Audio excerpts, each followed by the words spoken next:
درد سہتے بھی تیرا نام لیے جاتے ہیں. اللہ اللہ اللہ. درد سہتے سرور شاہ کریمہ دستگیرہ اشرفہ حرمت روح پیمبر یک نظر کن سوئی ماں.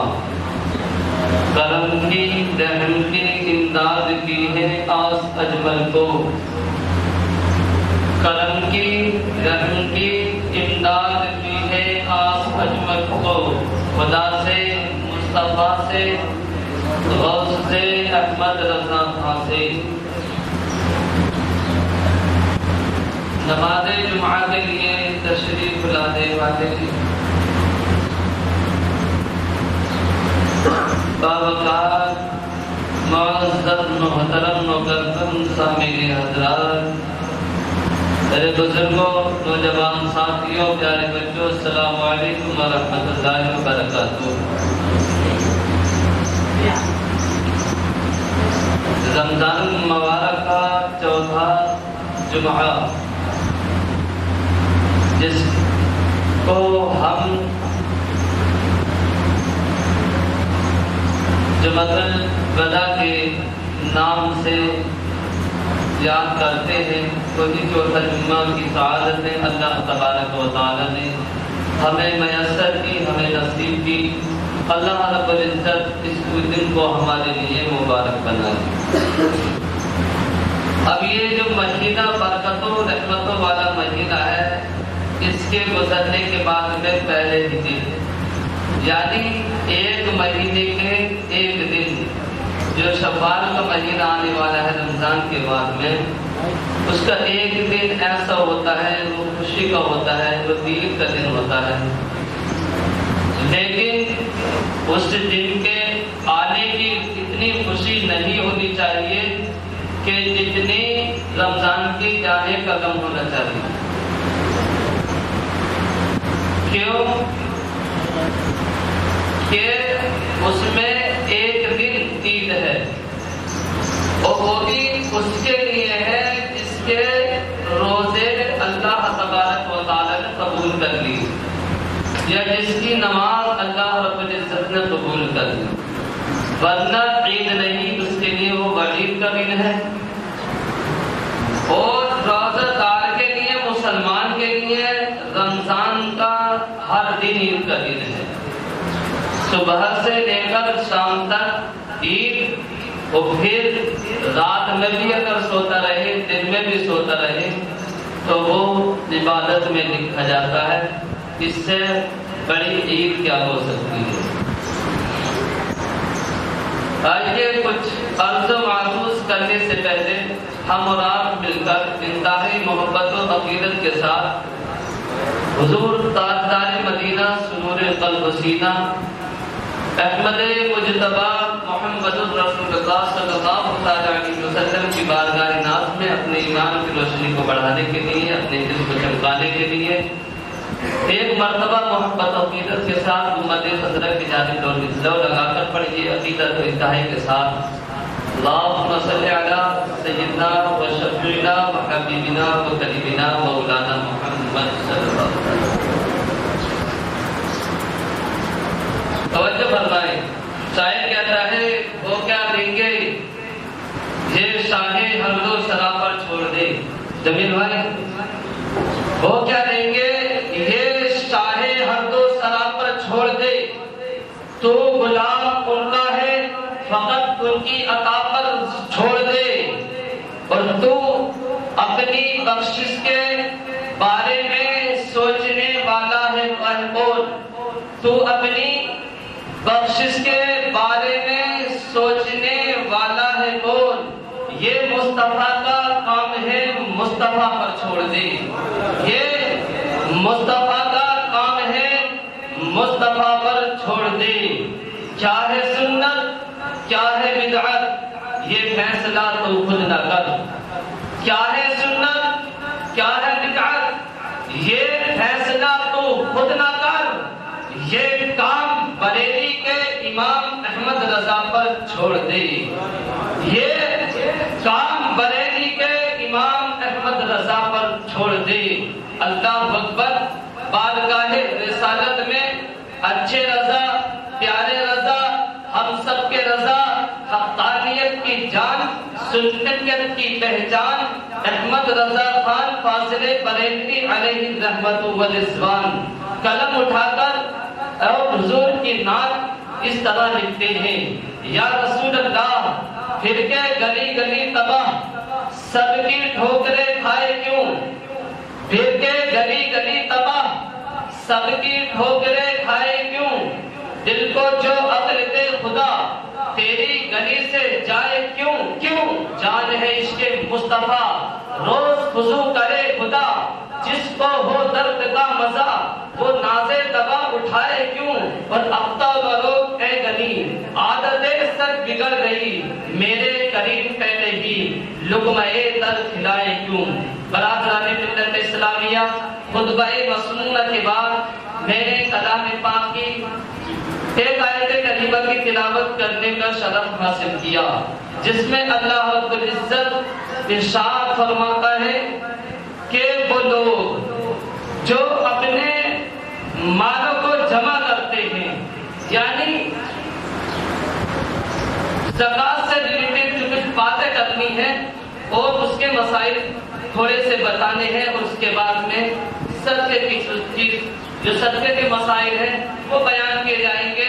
آپ بہت ہی ادب و احترام کے ساتھ بلکہ اپنے ذہن کے دریچے کو کھول کے رکھیے کہ جو سمجھنے میں کوئی پریشانی نہ ہو، اور بہت ہی آسان لفظوں میں سمجھانے کی کوشش کر رہا ہوں کہ اللہ رب العزت نے ارشاد فرمایا کہ وہ لوگ جو اپنے مالوں کو جمع کرتے ہیں، یعنی سونا ہے اور چاندی ہے، والذین لا ينفقون فی سبیل اللہ، اور وہ لوگ اللہ کی راہ میں اس کو خرچ نہیں کرتے ہیں، تو میرا اللہ ارشاد فرماتا ہے فبشرہم بعذاب علیم، ان کو یہ بات ایسے مت بتا دینا کہ تمہیں اللہ کی جانب سے عذاب دیا جائے گا، نہیں، بلکہ اللہ رب العزت ارشاد فرماتا ہے فبشرہم،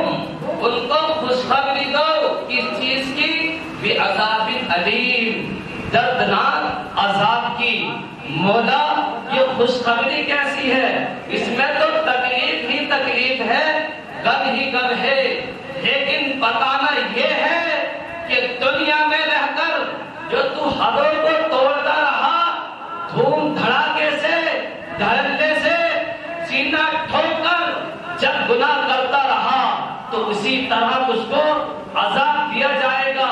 فبشرہم، کہ جب کوئی کسی کو خوشخبری دیتا ہے، جیسے کہ جب یوسف علیہ السلام کو کنویں میں جب قافلے والوں نے پایا تو کیا کہا؟ یا بشرا ھذا غلام، خوشخبری ہو، اس میں تو بچہ ہے، اور اتنا حسین و جمیل بچہ جس کے نور کی وجہ سے وہ پورا کنواں روشن ہو چکا تھا۔ اسی طریقے سے انہیں جو زکوٰۃ نہیں دیتے ہیں انہیں یوں ہی نہیں بتا دینا، بلکہ خوشخبری سناؤ دردناک عذاب کی، دھوم دھڑاکے کے ساتھ میں تمہیں دردناک عذاب دیا جائے گا۔ تو زکوٰۃ مسلمانوں پر فرض ہے، صاحب نصاب پر، ایسا نہیں کہ ہر کسی پر زکوٰۃ کو بوجھ بنا کر رکھ دیا ہو، نہیں، بلکہ جو مالک ہے ساڑھے سات تولے سونے کا اور 52 تولے چاندی کا اگر کوئی مالک ہے تو اس پر زکوٰۃ فرض ہے، لیکن ایسے بھی زکوٰۃ فرض نہیں ہے۔ آج ہمارے پاس میں یہ چیز یا اتنی رقم 52 تولے چاندی کی رقم یا 7.5 تولے سونے کی رقم، یا دونوں کو تھوڑا تھوڑا ہے، لیکن دونوں کی ملا کر 52 تولے چاندی کے مقدار یعنی اس کے برابر جو قیمت ہو جاتی ہے وہ ہمارے پاس میں ہے، تو ہم زکوٰۃ دینے کے مستحق ہیں۔ کوئی غریب ہو جو جس کے پاس میں نہ ہو تو وہ اس کا مستحق نہیں ہے، اس پر زکوٰۃ دینا فرض نہیں ہے. لیکن ایسا بھی نہیں ہے کل ہمارے پاس میں اتنی رقم آئی اور نقدی ہمارے پاس میں ہے آج ہم اس کی زکات دے دیں، ایسے بھی نہیں، بلکہ پورا مکمل 1 سال گزرنے کے بعد میں، 1 سال جب گزر گیا یعنی اس کو بولتے ہیں عربی میں حولان حول، یعنی پورا گھوم کر 1 سال آ جائے، اب اس کے بعد میں اس مال پر 2.5% 40واں حصہ یعنی 2.5 100 روپے میں 2.5 روپے، 100 روپے میں 2.5 روپے دینا فرض ہے. اب اسی کے حساب سے ہمیں نکال دینے ہیں. 1000 پر 250 روپے اور 1 لاکھ پر 2500 روپے بنتے ہیں. یہ فرض ہے. جس طرح ہم پر نماز فرض ہے، روزہ فرض ہے، اسی طریقے سے زکات دینا ہر صاحب نصاب پر فرض ہے. اور دوسری چیز یہ کہ اس کے بعد میں ایک زکات ہے اور ایک فطرہ ہے. فطرہ یہ ہے کہ وہ جان کا ہوتا ہے. 1 سال گزرنے کے بعد میں جو عید الفطر آتی ہے تو عید الفطر کے ادا کرنے سے پہلے ہمیں فطرہ نکالنا ہوتا ہے ہر ایک جان کی طرف سے. یعنی مثال کے طور پر گھر پر 5 لوگ ہیں تو 5 کے حساب سے ہمیں 1 پرسن یعنی 1 آدمی پر آدمی 2 کلو 45 گرام جو گندم اس کے لیے، یا پھر اگر پیسے دینا چاہتے ہیں تو ملا کر کے اس کی رقم بیٹھتی ہے 60 روپے، اس کی قیمت ہے 60 روپے. اور یہ ہم ظاہر خالی یہ سنتے ہیں، ٹائم نہیں ہے فضیلت بیان کرنے کا، بلکہ صرف یہ دیکھنے میں کہ صدقہ ہمارے لیے ہے کیا چیز. جب حضور کائنات صلی اللہ علیہ وسلم دونوں عالم کے مالک و مختار اللہ کے پیارے حبیب صلی اللہ علیہ وسلم مکے سے مدینے کی طرف جب ہجرت کر کے گئے تو جسے آج ہم مدینہ مدینہ مدینہ کہتے ہیں، جو مسلمانوں کی دھڑکنوں کا مرکز بنا ہوا ہے، ہماری جان ہے، ہماری شان ہے. وہ مدینہ اس وقت مدینہ نہیں تھا بلکہ اس کا نام یثرب تھا. کیا نام تھا؟ یثرب نام تھا. اور یثرب کا میننگ یہ ہوتا ہے بیماریوں کے گھر کو یثرب کہا جاتا ہے. یعنی جب مکے میں جب حضور کی ولادت ہوئی تو اس وقت کا دور یہ تھا کہ اور جو دائیں ہوتی تھی وہ بچوں کو دے جاتی تھی اور ان کا پالن پوشن کر کے کچھ سال کے بعد میں جب دودھ پلانے کے بعد میں پھر لوٹا دی جاتی تھی اور ان سے پیسے لے لیا کرتی تھی. یہ وہاں کا دستور تھا، یہ نہیں ہوتا. تو مدینے سے کوئی نہیں آتا تھا، سنے نہیں ہوگا. دائی حلیمہ حضرت دائی حلیمہ جو آتی بنو سعد سے آئی تھی، حضرت حلیمہ سعدیہ بنو سعد قبیلے سے آئی تھی. لیکن جب حضور وہاں تشریف نہیں لے گئے تھے تو وہ یثرب تھا، بیماریوں کا گھر تھا. لیکن جب اپنے نبی ہجرت کر کے مکے سے مدینے کی جانب تشریف لے گئے تو اس وقت وہ یثرب نہیں رہا بلکہ دار الشفا ہو گیا. کیا ہو گیا؟ وہ شفا کا گھر ہو گیا، مدینہ ہو گیا. مدینہ بولا جاتا ہے جہاں پر جو مریضوں کو دوائی دی جاتی ہے، ایک طرح سے دلوں کے دھڑکنوں کا بلکہ ہر مرض کا ہاسپٹل مدینہ ہے. صرف ہمارے سمجھنے کی ضرورت ہے. اور آئیے ایک ایگزامپل کے طور پر حدیث کے تعلق سے بتا دوں میں.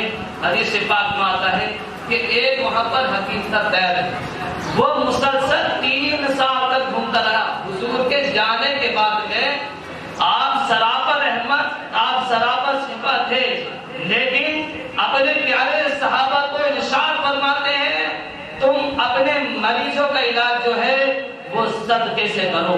تو زکات اور صدقہ اور فطرہ یہ ہمارے لیے بہت ضروری ہے.